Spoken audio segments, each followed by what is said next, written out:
छोटी सी गौरैया का श्री कृष्ण पर विश्वास। श्री कृष्ण कहते हैं कि जो हुआ अच्छा हुआ, जो होगा अच्छा होगा। स्वयं को मुझ पर छोड़ दो, अपने कर्म पर ध्यान दो। इलकर मैसा जो स्वार्थ रहित पाप रहित हो।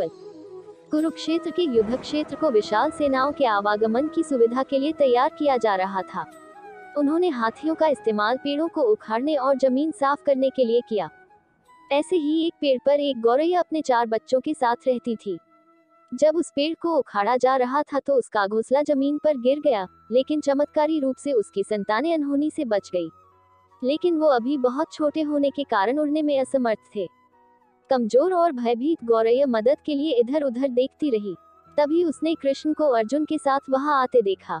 वे युद्ध के मैदान की जांच करने और युद्ध की शुरुआत से पहले जीतने की रणनीति तैयार करने के लिए वहां गए। उसने कृष्ण के रथ तक पहुंचने के लिए अपने छोटे पंख फुड़फुड़ाए और किसी प्रकार श्री कृष्ण के पास पहुंची।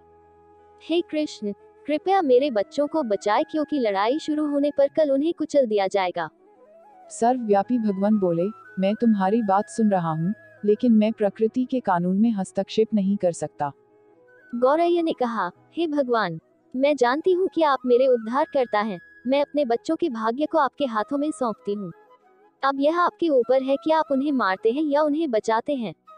काल चक्र पर किसी का बस नहीं है। श्री कृष्ण ने एक साधारण व्यक्ति की तरह उससे बात की, जिसका आशय था कि वह ऐसा कुछ भी नहीं था जिसके बारे में वो कुछ भी कर सकते थे। गौरैया ने विश्वास और श्रद्धा के साथ कहा, प्रभु, आप कैसे और क्या करते हैं वो मैं नहीं जान सकती। आप स्वयं काल के नियंता हैं, यह मुझे पता है। मैं सारी स्थिति एवं परिस्थिति एवं स्वयं को परिवार सहित आपको समर्पण करती हूँ। भगवान बोले, अपने घोंसले में 3 सप्ताह के लिए भोजन का संग्रह करो। गौरैया और श्री कृष्ण के संवाद से अनभिज्ञ अर्जुन गौरैया को दूर भगाने की कोशिश करते हैं। गौरैया ने अपने पंखों को कुछ मिनटों के लिए फुलाया और फिर अपने घोंसले में वापस चली गई। 2 दिन बाद शंख के उद्घोष से युद्ध शुरू होने की घोषणा की गई। कृष्ण ने अर्जुन से कहा कि अपने धनुष और बाण मुझे दो। अर्जुन चौंका, क्योंकि कृष्ण ने युद्ध में कोई भी हथियार नहीं उठाने की शपथ ली थी। इसके अतिरिक्त अर्जुन का मानना था कि वह ही सबसे अच्छा धनुर्धर है।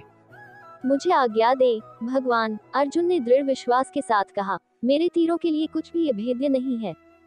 चुपचाप अर्जुन से धनुष लेकर कृष्ण ने एक हाथी को निशाना बनाया, लेकिन हाथी को मार के नीचे गिराने के बजाय तीर हाथी के गले की घंटी में जा टकराया और एक चिंगारी सी उड़ गई। अर्जुन ये देखकर अपनी हंसी नहीं रोक पाई कि कृष्ण एक आसान सा निशान चूक गए। क्या मैं प्रयास करूं? उसने स्वयं को प्रस्तुत किया। उसकी प्रतिक्रिया को नजरअंदाज करते हुए कृष्ण ने उन्हें धनुष वापस दिया और कहा कि कोई और कार्रवाई आवश्यक नहीं है। लेकिन केशव, आपने हाथी को क्यों तीर मारा? अर्जुन ने पूछा। क्योंकि इस हाथी ने उस गौरैया के आश्रय उसके घोंसले को, जो कि एक पेड़ पर था, उसको गिरा दिया था। कौन सी गौरैया? अर्जुन ने पूछा। इसके अतिरिक्त हाथी तो अभी स्वस्थ और जीवित है, केवल घंटी ही टूटकर गिरी है। अर्जुन के सवालों को खारिज करते हुए कृष्ण ने उसे शंख फूंकने का निर्देश दिया। युद्ध शुरू हुआ। अगले 18 दिनों में कई जानें चली गईं। अंत में पांडवों की जीत हुई।